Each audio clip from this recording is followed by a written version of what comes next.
Good afternoon. Good afternoon, everyone. Thank you so much, Amherstburg Freedom Museum, for having me here today on behalf of the Hour a Day Study Club. Before we go ahead and get started, I just want to make sure, there we go.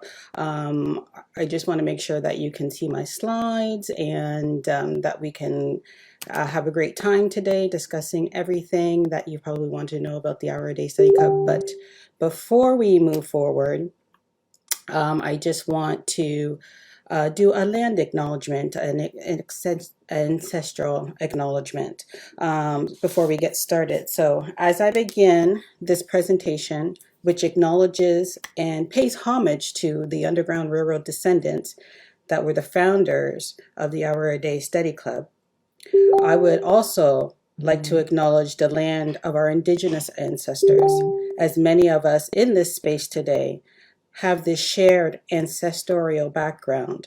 I would like to ask that we all take a moment to reflect on the land of our respective indigenous ancestors, the lands on whichever region you are joining us from today, as we take this moment for recognition and solidarity.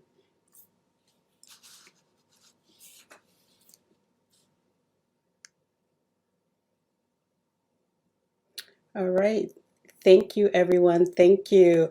Um, I want to give a great big thank you to the Amherstburg Freedom Museum for having me here today. As president of the Hour a Day Study Club, I am honored not only to be here to represent this illustrious organization, but for the fact that each of you have taken the time out of your day to learn more about not just this local treasure, but what I consider a national treasure, a cultural gem that was founded right here in Windsor, Ontario, 87 years ago. I am so proud to be the president to carry on this amazing legacy. I'm also proud to be a member of such an organization that personifies, defines female Black liberation, social justice, advocacy, and mobilization in Canada. Today, I wanted to take all of you on a journey. Aside from providing you with the historical background and context of the importance of an organization such as the Hour Day Study Club, I wanted us to take the journey through the decades. Today, my purpose is twofold. I want to provide you with the history of the Hour Day Study Club, and for some, this will be an introduction. While at the same time, I want to provide that history to you from the perspective of not only this Black woman, but a Black feminist, womanist lens. So together, let's think, reflect, and through a critical analysis, let's explore the importance of establishing such an organization 87 years ago and what that means for Black Canadian women's organizations today. This is just the beginning of a discussion, and we'll delve as deep as we can during the time that we have available this afternoon. As an educator, I like to take every opportunity in front of a class or an audience to provide opportunities for further engagement on a topic once we separate and go our separate ways. In this instance, once we leave this virtual space, I hope to engage all of you in further discussions via email. I'm only scratching the surface today, so I invite you to explore and keep the conversation going. This is Windsor history, Canadian history, Black history, and Black excellence. So let us begin. So please, as I'm presenting this afternoon, please be sure to post your comments in the chat section. Let us know who you are, where you are situated this afternoon, and what your affiliation is, if any, with the Hour a Day Study Club. We want to hear all of the information that you're willing to provide us in the chat today. So as I said, let's begin. So I wanted to come to you today and really speak about the Hour a Day Study Club from a different perspective than I've had the opportunity to do so in the past. So I want to speak on culture, heritage, and Black feminist thought. And as indicated, this is just an introduction because this conversation definitely deserves several hours of conversation, but I just want to sort of get the conversation going to see so you can see from this perspective. So some of the touch points for today include the roots of the Our Day Study Club, what the world looked like in 1934 when the Our Day Study Club was established. Who were these women that founded the Our Day Study Club? We're going to talk about the womanists, Black feminists, and feminists.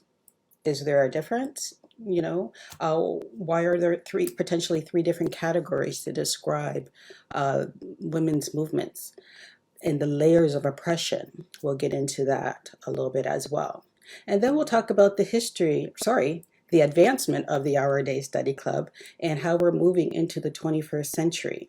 And then we'll conclude by indicating what we'd like to see another 87 years from now.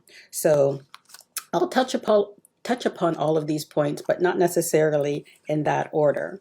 So yes, I know this is a lot and it's very ambitious during the time that we have today, but this discussion is 87 years in the making. So without further ado, let's go.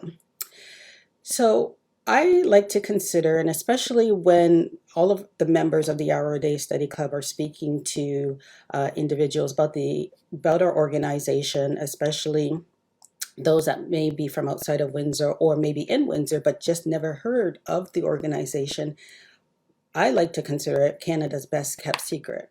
The Our Day Study Club is the oldest African Canadian women's organization and was established right here in Windsor. So this is local history that every single Windsorite, at least every single Windsorite, should learn more about. And also, the women of the Our Day Study Club are Underground Railroad descendants. Now, I won't go into a deep dive conversation about the Underground Railroad and descendants of the Underground Railroad. We invite you to come to the Amherstburg Freedom Museum, definitely to learn more about that and explore all of the different archives that we have available in this region, various historical societies, and wonderful books on it as well. But if this is an introduction for you, I do invite you to do that deeper dive to find out more about the Underground Railroad descendants, especially in this region of Windsor.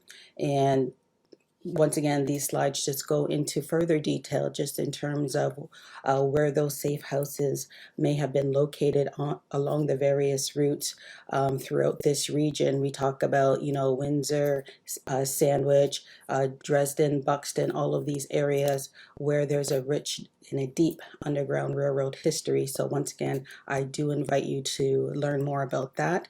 But just as a basis, I wanted to make all of you aware that all of the women that founded the Our Day Study Club were Underground Railroad descendants, and all of the current members of the Our Day Study Club are Underground Railroad descendants as well.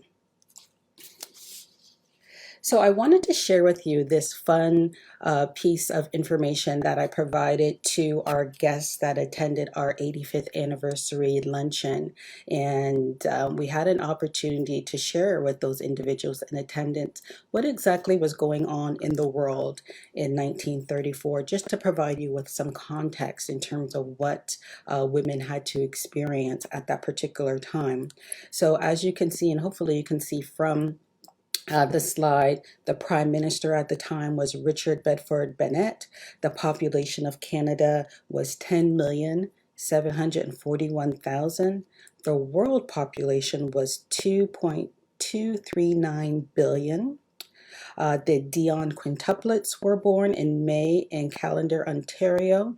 The wonder of 5 little girls being born in a single birth helped take people's minds off the grimness of the Depression, because this was the Great Depression era. Events in Canada include the province of Quebec passes legislation that allows a wife to control her own bank account. And the Bank of Canada is formed. New Brunswick women win the right to hold office.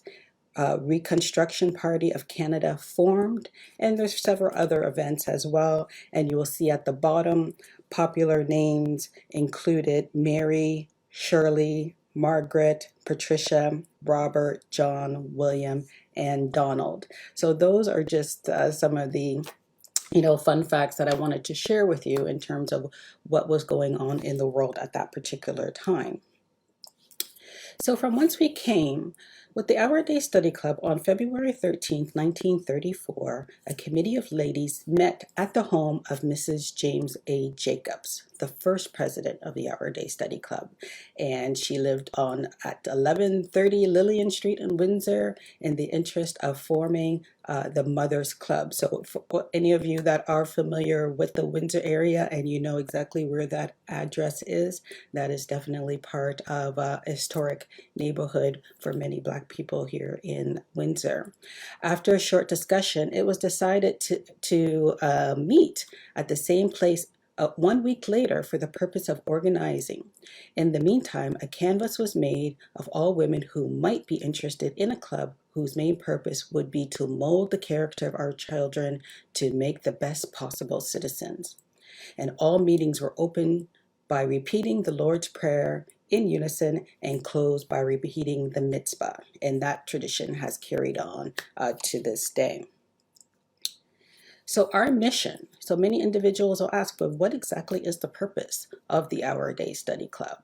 Well, 3 things to keep in mind: to encourage our youth to aim for higher education by offering scholarships and bursaries annually, to foster mutual understanding and camaraderie through active participation in community affairs, and to strengthen our knowledge of African Canadian history and the African diaspora. So those are just 3 quick sort of glimpses in terms of our purpose, our mandate of the Our Day Study Club. And we haven't really wavered from that mandate in 87 years. So we definitely like to say that the women of the Our Day Study Club were trailblazing women. And this is a list of our founding members, or what we call our founding mothers as well. Now you will see from this list, I want you to take notice of how the names are presented here, because we will come back to this a little bit later in the presentation. And please, in the chat, if you know any of these individuals, if you are related to these women in any way, shape, or form, your mother, grandmother, aunt, whatever the case might be, please let us know. We have Mrs. Samuel Bishop, Mrs. Joseph Browning, Mrs. M. Chickey, Mrs. Thomas Christian, Miss D. Craven, Mrs. R. Harding, Mrs. James Jacobs, Mrs. George Lucas, Mrs. Charles G. Knoll, Mrs. Alton Parker, Mrs. F.O. Stewart, Mrs. Lloyd J. Washington, Mrs. Forrest S. Watkins, Mrs. Homer Watkins, and Mrs. George White. So you will see, and this is indicative of the time, these women took upon their husband's name. But hang tight, I will come back to this list in just a few moments. So as we're sort of moving along in terms of the establishment of the Our Day Study Club, it was born when many men were unemployed and very little money was available. And this is a picture of some of the women of the Our Day Study Club at that particular time. We're not quite sure at this particular time where in Windsor or in front of whose house this photo was taken. If anyone has any insight on that, we would greatly appreciate that information. Donations were occasionally collected from the members to defray expenses, the first of which was a penny from each member for stationery and stamps. So once again, just indicative of the times, and also in regards to this picture as well. Once again, if you know any of the women in this photo, please let us know, because this helps us when we are preserving our history, and we want to be able to acknowledge these women at every opportunity that we have. So please post in the chat and let us know. So on May 10th, 1934, was the first Mother's Day program at the BME Church in Windsor. This was the beginning of a long tradition of hosting highly anticipated high tea events in various cultural events within the Black community. The cultural events were also beginning to be held at First Baptist Church, Windsor. Now, I wanted to provide you with a picture here, two old photographs of, you'll see on the left, the BME Church here in Windsor and First Baptist Church in Windsor, as well on Mercer Street, which is in the McDougall Street corridor area. This is a church that I still belong to, that where I was baptized. My mother was baptized. My grandmother was baptized. So these two churches have very deep roots and are very significant within the Black community in Windsor.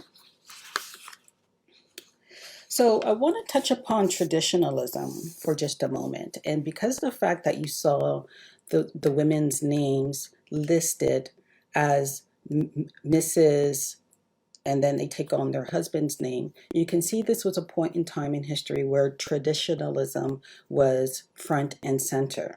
And traditionalism is the belief that customs and traditions are more important for a society than modern ideas.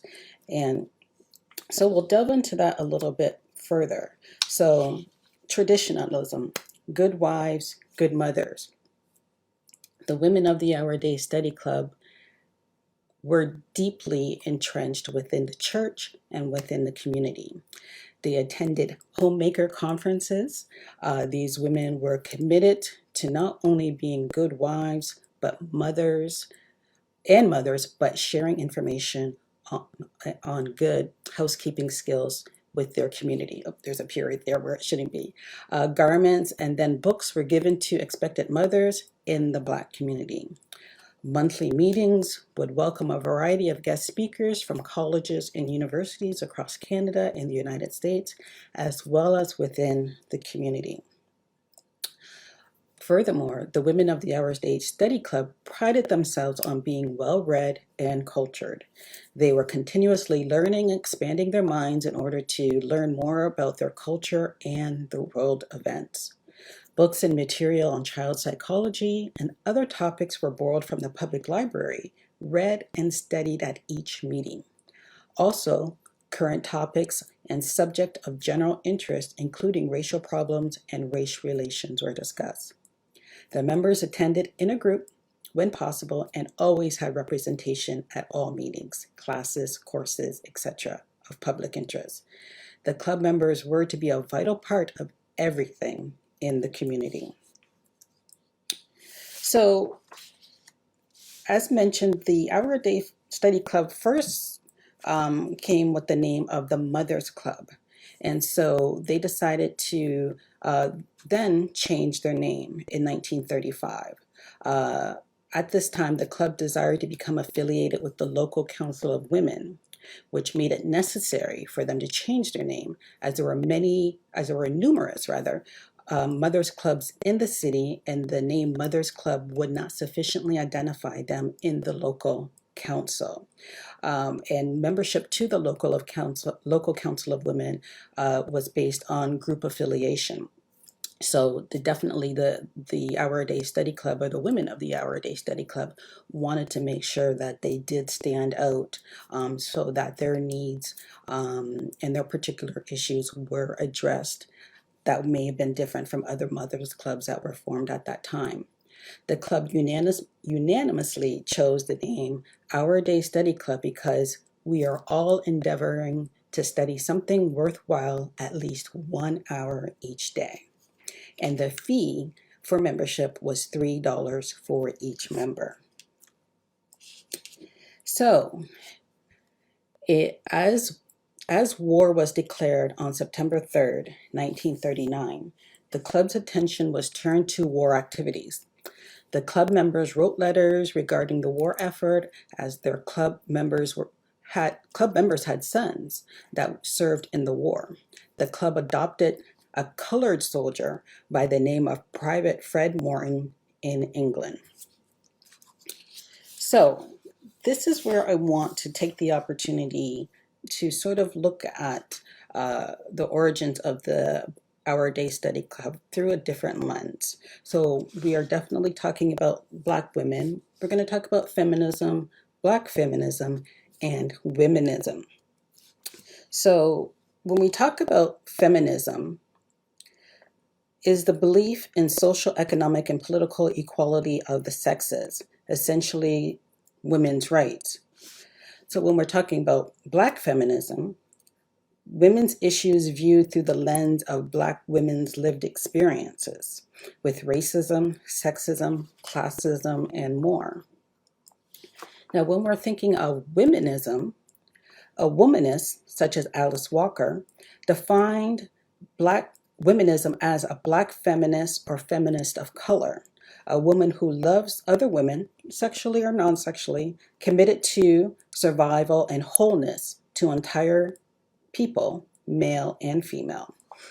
I would also argue that womanism specifically is a feminist perspective that is grounded in the issues that are specific to the issues of oppression and marginalization that Black women endure as part of their daily lived experiences. So I want to move forward and talk about intersectionality of Black women. And you cannot separate race and gender from Black women. And that's why we have the term intersectionality. The American sociologist Patricia Hills Collin, in her book Black Feminist Thought, Knowledge, Consciousness, and Politics of Empowerment, says, Black feminist thought can create a collective identity among African American women about the dimensions of a Black women's standpoint.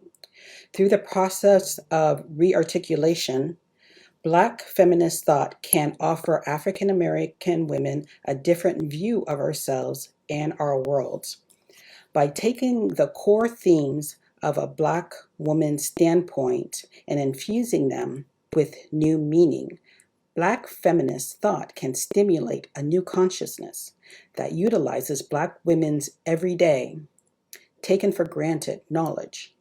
Rather than raising consciousness, Black feminist thought affirms, rearticulates, and provides a vehicle for expressing in public a consciousness that quite often already exists. More important, this rearticulated consciousness aims to empower African American women and stimulate resistance. Also, when we talk about intersectional feminism or intersectionality, this phrase, coined by scholar Kimberly Crenshaw and formed out of critical race theory, acknowledges that women face the duality of sexism and racism in all of their encounters. It could be argued that womenism was formed because the feminist movement failed Black women and only sought to advance the cause of white women at the time. Black feminists include Alice Walker, Audre Lorde, Sister Souljah, Bell Hooks, Angela Davis, Sandy Hudson, and hood feminist author Mikki Kendall, only to name a few, just a few. Although there is some literature and research emerging from a Black feminist or womanist perspectives, if you are not familiar with the text edited by Linda Carty titled And Still We Rise, Feminist Political Mobilizing in Contemporary Canada, this is a collection of narratives about Black women in Canada, so I do encourage everyone to check it out when you have the chance. Black women defined and personified. Black women never have been able and never will be a monolith. Intersectionality is just one of the many ways which tells us this. The various ways Black women experience oppression, racism, sexism, misogyny, misogynoir, xenophobia, classism, ageism, and so much more. Our lived experiences for many of us, we wear on our sleeve, but not as a badge of honor. It's just a way of being, just who we are, just how we identify. Black women and groups, safe spaces. And you see that I've put on the screen a picture of First Baptist Church, Windsor, once again, because this was deemed one of those safe spaces. You know, what the women deemed to be safe spaces in efforts to advance the cause of racial equality. meetings in churches and in one's homes, which is carried on today because pre-COVID, we each conducted meetings in our own homes. These were safe spaces women could congregate without prying eyes or the feeling of being under surveillance. We continue to build these safe spaces today. These safe spaces can only be deemed safe once Black women deem them to be so. Once again, another great photo of the Women of the Hour a Day Study Club. And once again, if you recognize any of these wonderful women, please let us know. But I want to touch upon Black women, classism, and colorism. So the Hour a Day Study Club is not immune to these issues and these struggles. Class struggles and discrimination amongst our own people. I liken it to redlining a bit, but not as severe and as intense in terms of the political impact that it can have.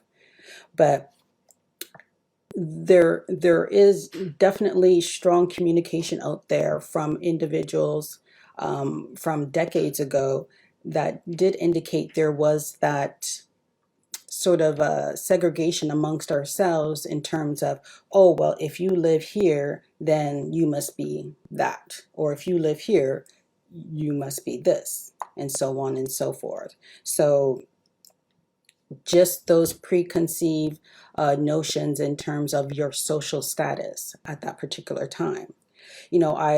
I, from a colorism perspective, I think of my grandmother, who was a very, very fair-skinned Black woman, but would not be a member of the Our Day Study Club at that particular time because she was poor. She grew up poor. I won't sugarcoat that at all. Gertrude Bayless, my beloved grandmother, grew up poor. So current and past members could definitely speak to this, as they may have relatives that were not invited into the club due to their social and economic status. This is a very controversial topic that I'm talking about right now, and it's sort of a bit of an ugly truth that I'm exposing, but stay with me for a moment because I will explain further. So it's definitely not a pretty past, the levels of colorism and classism that existed, within our own communities, within our own societies, the social and economic barriers that we had amongst one another. And these colorism and classism barriers are indicative of many Black female organizations, not just in Canada, but in the United States as well. Thankfully, the groups have evolved, and when you know better, you do better. So when we succumb to these behaviors and project those behaviors and enforce and perpetuate these systems of oppression, it shows our level of self-hate, how deeply indoctrinated one has become into the system of oppression that we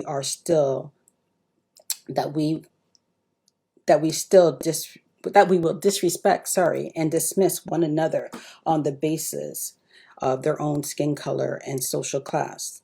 They do not fit a certain standard the oppressors tell us we must meet to achieve that level of assimilation. Black people are othered by their own people. We find these systems of one-upmanship at play today. Competitions highlighted more so during COVID, and I hear this from so many people. So many people jockeying for position. As Isabel Wilkerson said in The Warmth of Other Suns, the epic story of America's Great Migration, Jim Crow had a way of turning everyone against one another. Not just white against Black or landed against lowly, but poor against poorer and Black against Black for an extra scrap of privilege. I could go on, but this is another conversation for another day.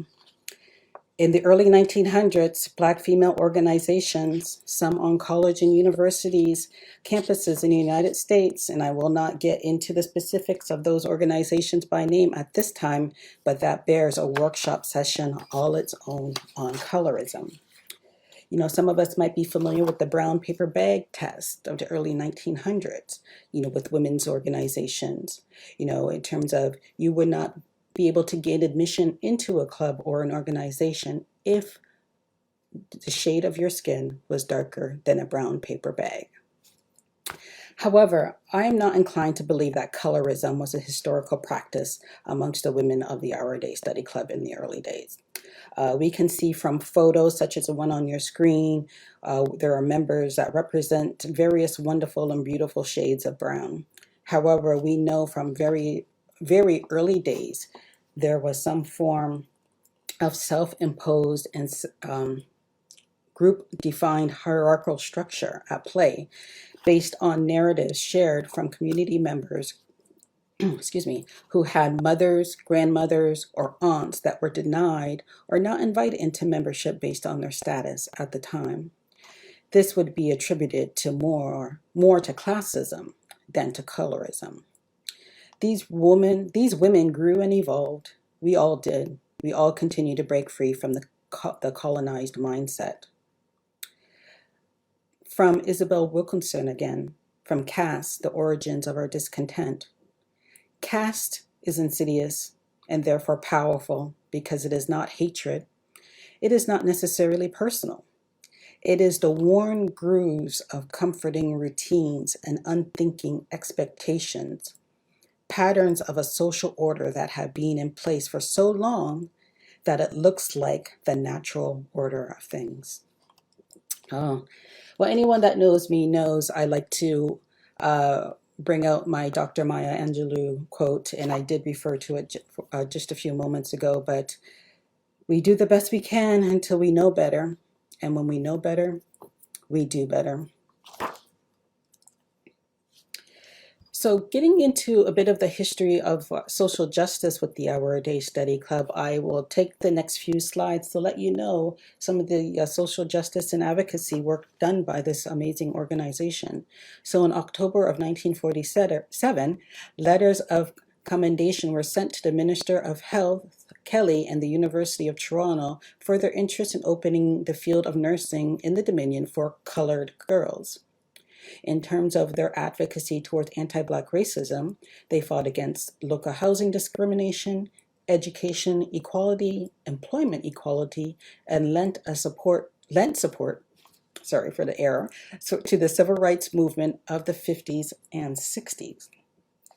Also, here's a snapshot of Mercer Street School. So this was considered, once again, one of those safe spaces in terms of where the Women of the Our Day Study Club held events.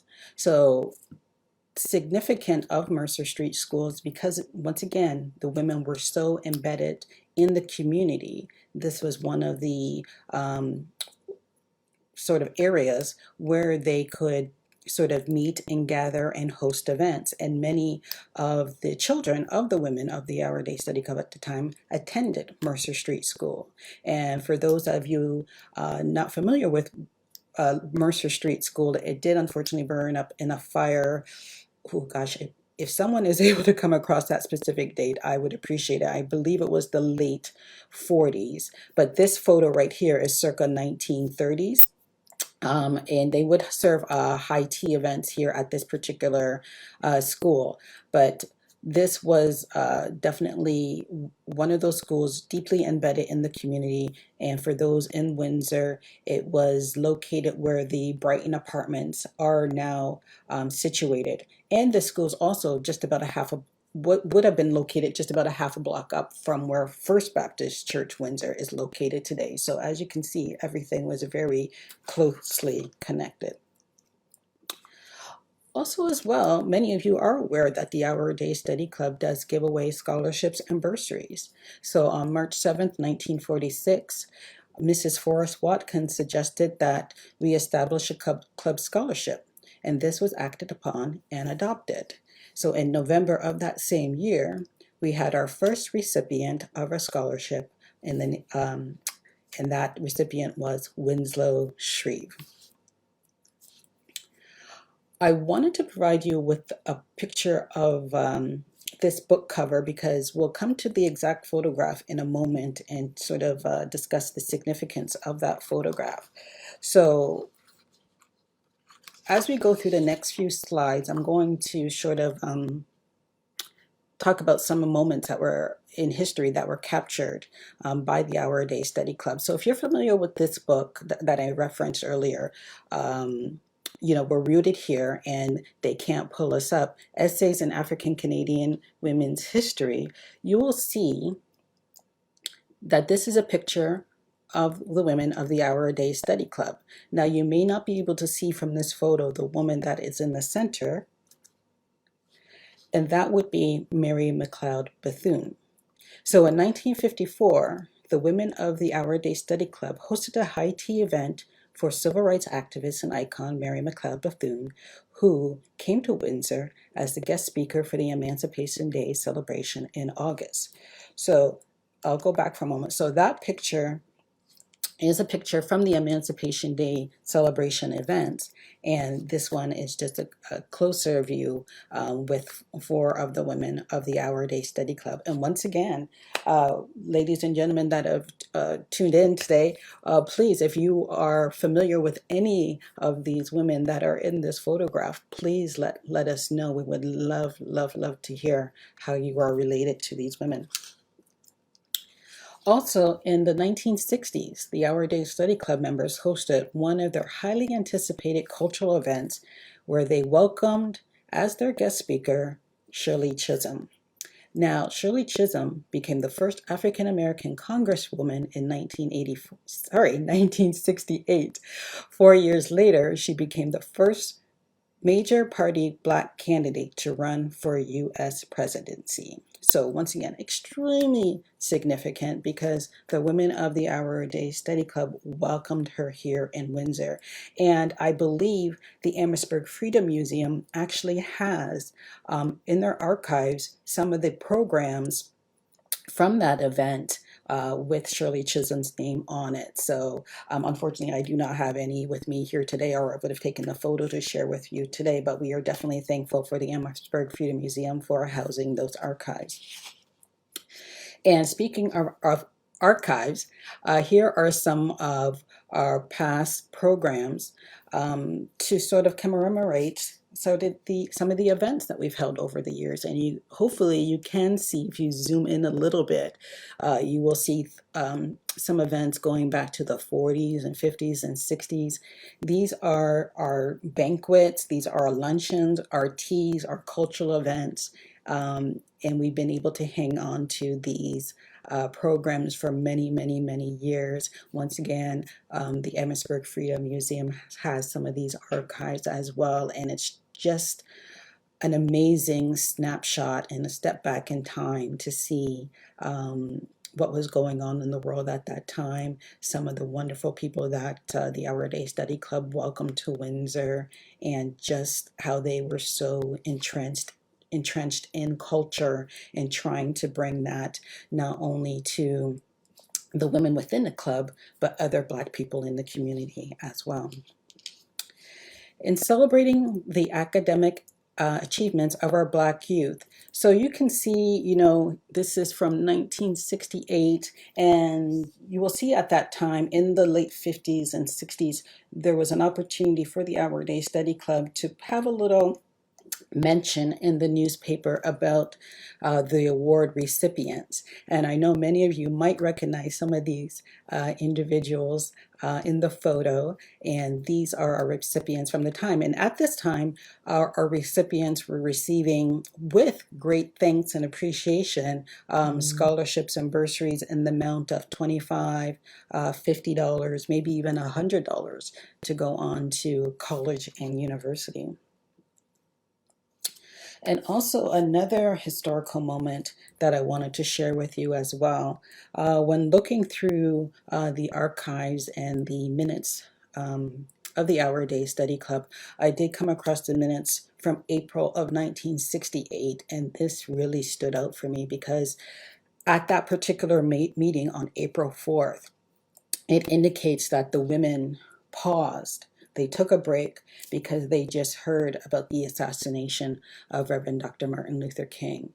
And that was indicated right in the minutes. And it indicated as well that a telegram was going to be sent to the King family. So I just remember coming across that for the first time. And I was like, wow, talk about a time capsule and just stepping back and just knowing that you're a part of this organization that just paid special attention to a major event that was going to just shift everything moving forward. So that was quite significant for me when I came across that. And also, these women, just put simply, they were quiet giants. As the years and decades moved on, the women of the Our Day Study Club continued to quietly and modestly do the work that needed to be done for the advancement of Black people in the community. These women continue to care for their duties and responsibilities as loving wives, maintain active membership in their churches, and continue to raise their children in loving and respectful households while teaching their children to be upstanding citizens of not just the Black community, but the entire community. So, sorry, I'm just getting my thoughts. So as we continue to think about the 21st century and how we're going to go about moving forward, I just want to mention, let me go back for a second.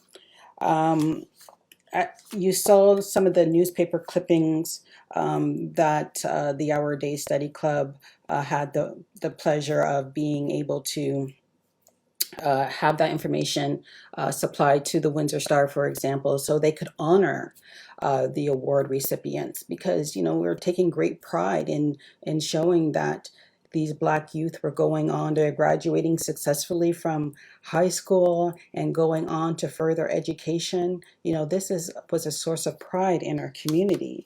And so with that being said, news media outlets haven't picked up and weren't interested in running our stories for a number of years, if not at least a decade or so. It apparently doesn't fit the trope of the downtrodden Black folks many feel is more newsworthy than when speaking on stories about education, advancement, and uplift. I just have to make note of that. Still, the lack of media coverage about the great work of the Our Day Study Club can only be attributed to two things, in my mind. One, we are a feel-good story about cultural uplift and the promotion of post-secondary education for Black youth. And two, we are an 87-year-old Black female organization.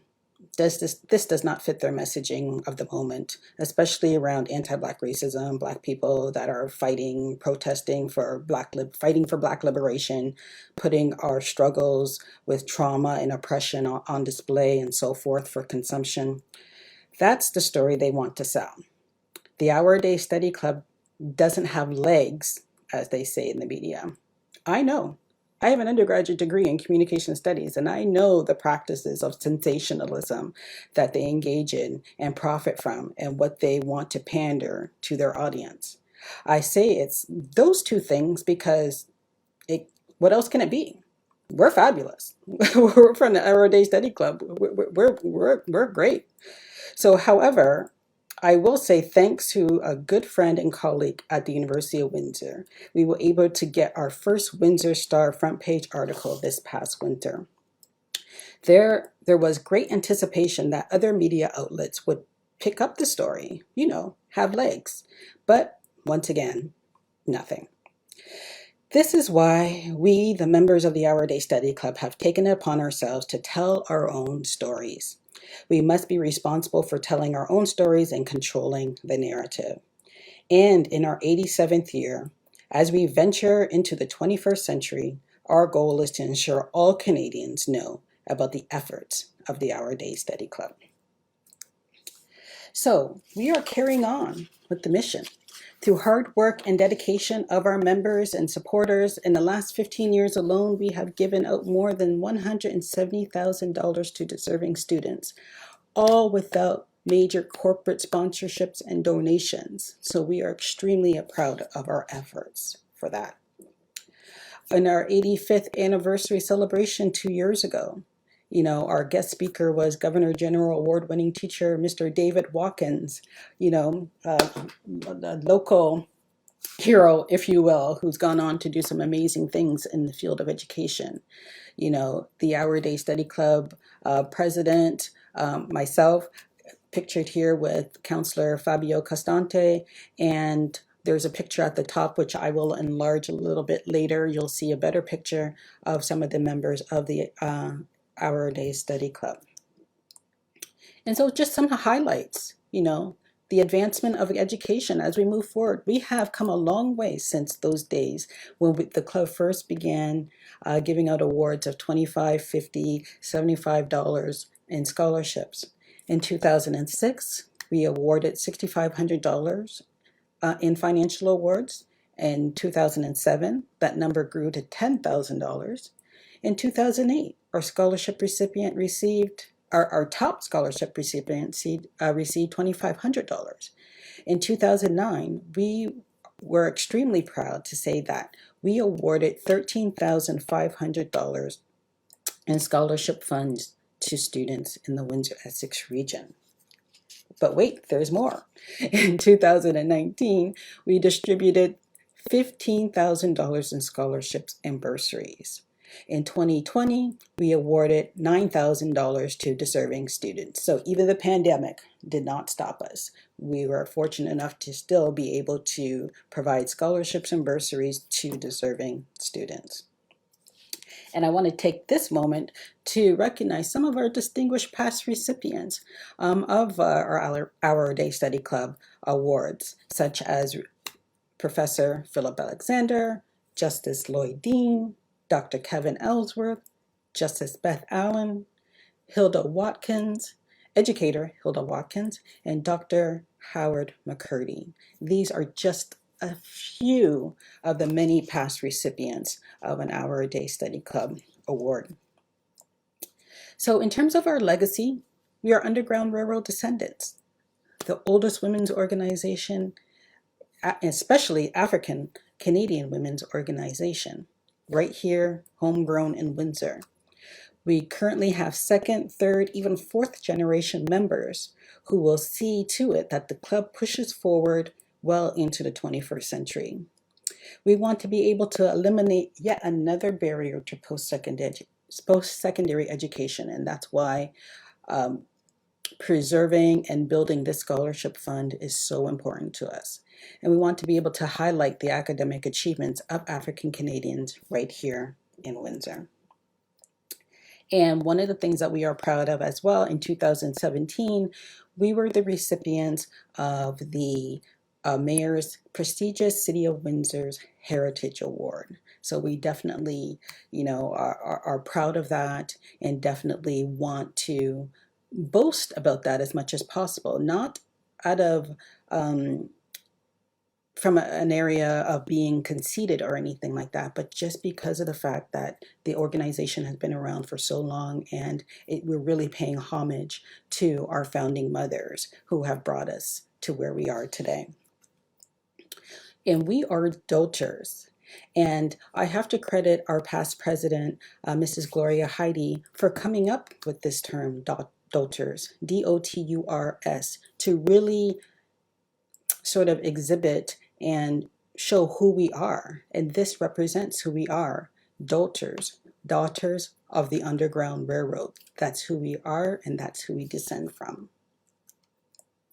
So you may be thinking, okay, well, how can I, support the Our Day Study Club? This is great. I'm so happy that I've had this opportunity to learn more about the Our Day Study Club. Maybe this is your first time hearing about the Our Day Study Club. What can I do to support? Well, there are several things that you can do. We are all about preserving the cultural heritage and legacy of this organization. So one thing, if you are an Underground Railroad descendant from the area, and you have a story about the Our Day Study Club, maybe you're a past recipient, maybe your mother, grandmother, great-grandmother, aunt, great-aunt, whoever it may be, they were a member of the club.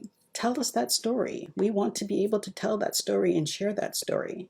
Also, donations are wonderful. Oh my goodness, I do have to apologize. I see I made I made a mistake in terms of our 87 for 87 campaign. My apologies. We are promoting this campaign this year, and what 87 for 87, not full, for 87 means is in recognition of our 87 years. We are encouraging anyone to donate $87 or whatever you can. But that is our campaign for this year. So if you are interested in donating to the Our Day Study Club, you can do so via e-transfer, and the email is on your screen. You can do so by PayPal, and good old-fashioned checks. We'll accept those too, and the mailing address will be on the final slide this afternoon. So if you know anyone, young person who is graduating high school this year, they happen to be a descendant of the Underground Railroad, please encourage them to complete an online application for one of our scholarships. These are available online. You can receive one from myself or any member of the Our Day Study Club. They will be available on our website as of June 1st, so next Tuesday. But please contact us if you would like to receive that application, so you can send that to a young person in your life that may be eligible to receive one of our scholarships and bursaries. So before I conclude, I want to speak about reclamation. So in one of the first few slides that I showed you the slide, and you'll see on the left-hand side the names of the women of the Our Day Study Club, our founding mothers. And from a traditionalism perspective, they did take their husbands' names. So with the help of one of our great Our Day Study Club members who really helped to spearhead this effort, and I do have to thank Caitlin Ellsworth for this. It was really her mission to make sure that we give them their names back, we give them their voice, and not to sort of discredit who they are and what they meant to their families, but we wanted to honor who they were. So as you can see, next to each woman that was mentioned on the left-hand side in the pink box or purple box, you will see on the other hand side their actual first name. So we have Mrs. Ethel Bishop, Mrs. Gladys Browning, Mrs. Minnie Chickey, Mrs. Ethel Irene Christian, Mrs. Daisy Craven, Mrs. Rachel Harding, Mrs. Ardella Jacobs, Mrs. Mary Lucas, Mrs. Vivian Knoll, Mrs. Evelyn Parker, Mrs. Verna Stewart, Mrs. Elizabeth Washington, Mrs. Edith Watkins, Mrs. Hilda Watkins, and Mrs. Luella White. Those are our founding members, our founding mothers of the Our Day Study Club, and we honor them and recognize them today and every day. So with that being said, our membership of the Our Day Study Club today looks like this.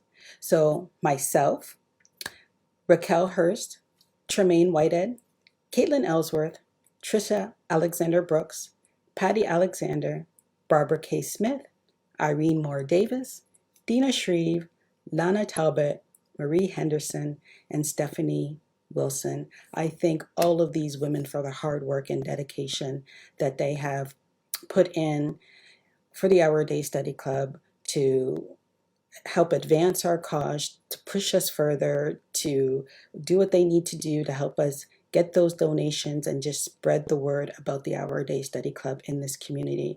And I would be remiss if I did not take this opportunity to honor one of our most dedicated members, who was a member of the Our Day Study Club for several decades, Mrs. Glendora Watkins, who passed last April, and we miss her dearly. And she was just talk about a trailblazing woman.